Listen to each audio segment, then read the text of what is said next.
Unit for analysis, ठीक है, कि हमने सिंगल यूनिट को एनालिसिस के लिए हम करते हैं, और उन सिंगल यूनिट को किस लिए एनालिसिस कर रहे होते हैं, वो यूनिट आपका एक ग्रुप भी हो सकता, पर्सन भी हो सकता है, एक ग्रुप हो सकता है, एक इवेंट हो सकता है, एक ऑर्गेनाइजेशन हो सकती है, ठीक है, कि सिंगल यूनिट ऑफ एनालिसिस आपने लिए और उस सिंगल यूनिट ऑफ एनालिसिस के ऊपर आपने डिटेल रिसर्च किए।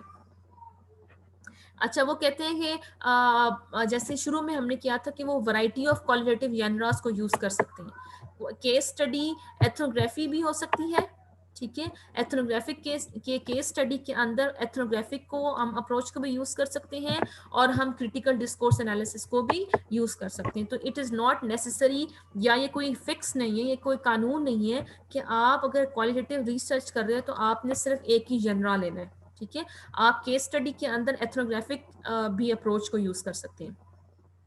एडवांटेज क्या है केस स्टडी का? Flexibility to incorporate multiple perspectives, ठीक है, कि बहुत सारे केस स्टडी के अंदर आप मल्टीपल पर्सपेक्टिव्स को इंकॉर्पोरेट कर सकते हो, बहुत सारे डेटा कलेक्शन टूल्स को आप यूज कर सकते हो, एंड डेप्थ, ठीक है, कि हम उसको इंटेंसिफाई, हम उसको डेप्थ इन डेप्थ जो है वो अंडरस्टैंड कर रहे हैं, स्टडी कर रहे हैं। यूनिट ऑफ एनालिसिस क्या है कि हमने पहले देखना है कि हमारा यूनिट ऑफ एनालिसिस है क्या, हमने आइडेंटिफाई करना है, either he is an individual, small group है, या हम कोई या स्मॉल ग्रुप है, ठीक है, ये मिस्टेक नहीं आ गया।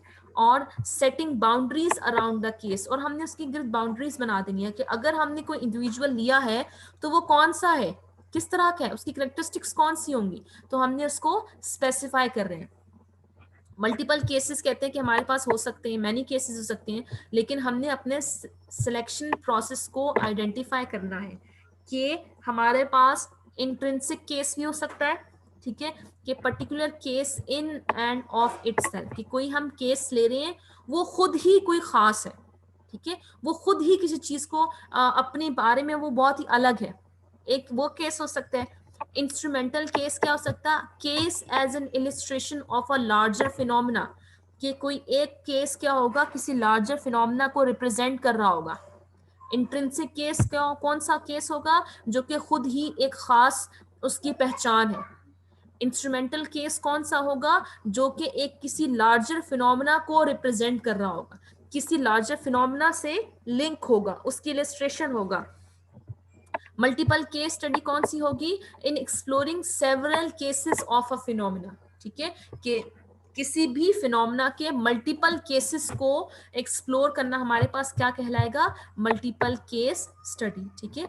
इंट्रिंसिक केस कौन सा है? जो कि खुद ही खास है, किसी अपनी पहचान में वो किसी पर्टिकुलर चीज को अपनी उसको रिप्रेजेंट कर रहे हैं। इंस्ट्रूमेंटल केस कौन सा होगा? किसी लार्जर फिनोमिना को प्रेजेंट कर रहा है, ठीक है। और अगर बहुत सारे केसेस ले लेंगे, किसी खास फिनोमेना को रिप्रेजेंट कर रहे हैं, तो हम उसको कहेंगे मल्टीपल केस स्टडी कहेंगे।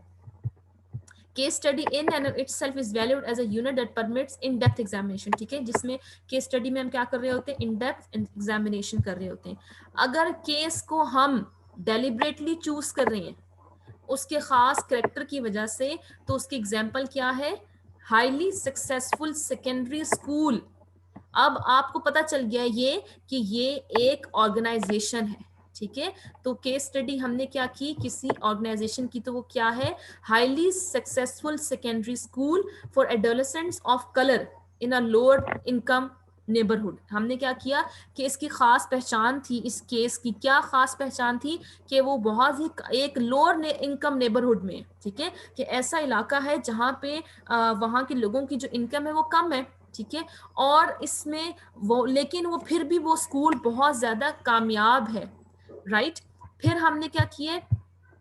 ये केस की क्राइटेरिया की बेसिस पर बताया हुआ है।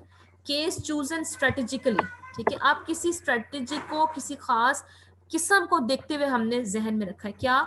Moderately performing secondary school in a lower middle class urban neighbourhood, ठीक है। ये अब हमने स्ट्रेटेजी रखी हुई थी, कोई खास हमने deem to represent the most typical, ये बहुत ही खास किस्म को रिप्रेजेंट कर रहा है। अब खास कैसे किस्म है? एक मॉडरेटली परफॉर्मिंग सेकेंडरी स्कूल है in a lower middle class urban neighbourhood, के अर्बन का एरिया है, उस अर्बन एरिया में शहर अर्बन है, क्लास मिडिल क्लास का वो जगह है, लेकिन मिडिल क्लास के होते वो मॉडरेटली परफॉर्म कर रहे हैं। यहाँ पे हमने जो स्कूल लिया था ये हाईली सक्सेसफुल स्कूल था। यहाँ पे जो स्कूल है वो क्या है, बहुत ही अर्बन एरिया में है, लेकिन वो मॉडरेटली परफॉर्म कर रहे हैं। यान एग्जांपल दी है, ethnic distribution of its students parallels the ethnic demographics of urban population। ठीक है, कि ये जो